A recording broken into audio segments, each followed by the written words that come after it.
Eu estou trabalhando em Portugal e outro dia eu estava no carro indo para o trabalho e um entrevistador estava conversando com um grupo de crianças e perguntou a elas: "O que vocês sabem falar em brasileiro?" E uma menininha respondeu: "Ah, que legal!" E o locutor perguntou: "E você sabe o que é que legal?" E ela falou: "Que fiche!" Então, existem muitas diferenças no nosso linguajar entre Portugal e entre o Brasil. E existem muitas outras diferenças culturais na alimentação. Então, por exemplo, aqui eu já fui convidada para algumas festas, para alguns eventos, e eu sou nutricionista, então você imagina o meu desconforto de chegar nesses eventos e ter um porco inteiro morto na mesa principal, com cabeça, focinho todo, o corpo inteiro do porco, o porco inteiro. E eu fui perguntar para as pessoas por que toda festa que eu vou existe esse porco. E eles falaram que é algo bem antigo, é uma parte da cultura deles. Antigamente, quando você era convidado para casa de uma pessoa, eles falavam: "Nossa, olha o tamanho do porco que eu matei para você, olha como você é bem-vindo aqui, como eu gosto de você." Então, quando a gente viaja, a gente tem que ter a cabeça aberta para aproveitar o que aquela cultura tem a oferecer e para que a gente possa conhecer pessoas interessantes. É como quando a gente viaja. Se a gente viaja com a cabeça muito fechada, nunca nada vai estar bom. Então, o Brasil, que é um país enorme, se você mora no sul e viajar para o Nordeste e tem aquela água deliciosa da praia quentinha, mas você não está acostumado, você pode simplesmente pensar: essa água aqui é muito quente, eu prefiro lá de casa. E aí você não aproveita a experiência.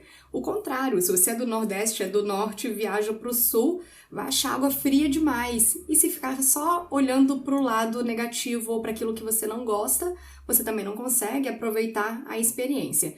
Então, quando a gente está trabalhando em outro país, vivendo em outro local, temos que ter a cabeça aberta, porque nós conhecemos no caminho pessoas maravilhosas e temos experiências incríveis. E o importante é justamente estar conversando para descobrir por que é que existem essas diferenças culturais.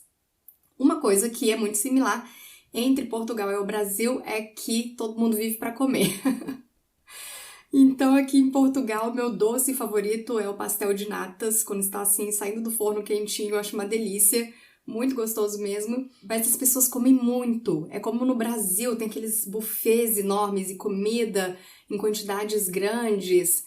E uma coisa que isso acaba ocasionando é o aumento do peso da população. Então, no Brasil, temos 50% dos adultos acima do peso, em Portugal também, uma incidência muito grande de pré-diabetes. Pré-diabetes é a condição em que a glicose sanguínea começa a aumentar, a pessoa ainda não é diabética, mas se não se cuidar, vai evoluir para isso, porque o pâncreas está precisando trabalhar demais para colocar todo o açúcar que a gente está consumindo dentro das células e com o tempo ele pode entrar em falência.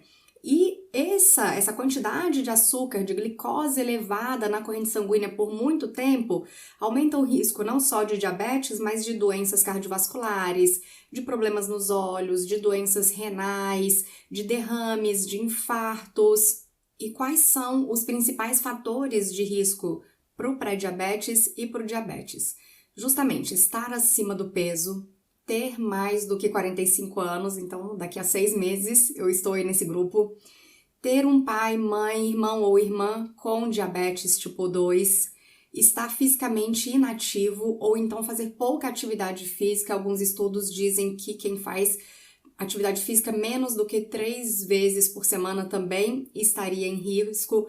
Mulheres que tiveram diabetes na gravidez e pessoas com alto nível de estresse. Todas essas pessoas desses grupos têm um risco aumentado de estarem desenvolvendo pré-diabetes ou diabetes. E quais são os sintomas?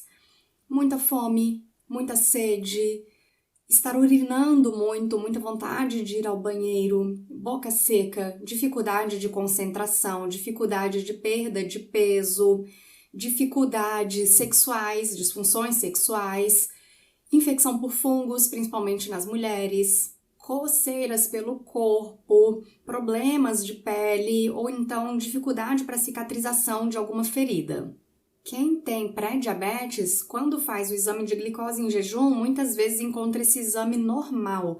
Então, o diagnóstico do pré-diabetes precisa ser acompanhado pelo exame de insulina e pelo exame de hemoglobina glicada, ou então pelo teste de tolerância oral à glicose. Então, para diagnóstico do pré-diabetes, nós vamos usar esse conjunto de exames. Então, a glicose em jejum pode estar acima de 100, entre 100 e 126, a partir de 126 já é considerado diabetes, é lógico que vamos avaliar os outros exames também. Hemoglobina glicada entre 5,7 e 6,4, acima de 6,5 diabetes. E o exame de tolerância oral à glicose, ou seja, você vai tomar um xaropinho de açúcar, um xaropinho de glicose, e se estiver até 199, pré-diabetes, acima disso, diabetes. Então, para prevenção do pré-diabetes e do diabetes e para tratamento, temos que fazer atividade física, nos alimentar bem, controlar os níveis de estresse. Isso significa diminuir o consumo de açúcar, diminuir o consumo de alimentos ultraprocessados, consumir gorduras boas como abacate, como castanhas, como azeite de oliva e consumir vegetais verdes escuros em abundância. Pratique atividade física, porque a atividade física vai ajudar a diminuir os níveis de estresse e, além disso, vai fazer com que você mantenha a sua massa muscular. E nos músculos temos muitos receptores para insulina, então, para prevenção e tratamento de diabetes, isso é fundamental, manter esses receptores em grande quantidade e com bom funcionamento. E os vegetais verdes escuros, assim como vários outros vegetais, vão conter uma série de fitoquímicos que são anti-inflamatórios, ou seja, vão manter esses receptores funcionando bem. Então, uma dieta baseada em vegetais é muito importante. E tente reduzir o seu estresse, porque com o estresse nós produzimos muito cortisol, e quanto maior os níveis de cortisol, quanto mais alto eles estiverem, maior o risco de desenvolvimento de diabetes. Então, praticar atividade física é importante, dormir bem é importante, dormir o quanto o seu corpo precisa para fazer os reparos que só acontecem à noite. Que mais? Praticar yoga, meditação, divertir-se, mas divertir-se sem se endividar, porque dívidas são grandes fontes de estresse. Então, talvez você consiga ser feliz com menos, sem fazer dívidas. Isso é importante, não estar endividado, não comprar mais do que precisa, não comprar coisas supérfluas, vão fazer você relaxar e aí sim os seus níveis de estresse e cortisol diminuem. Isso também ajuda a prevenir o diabetes.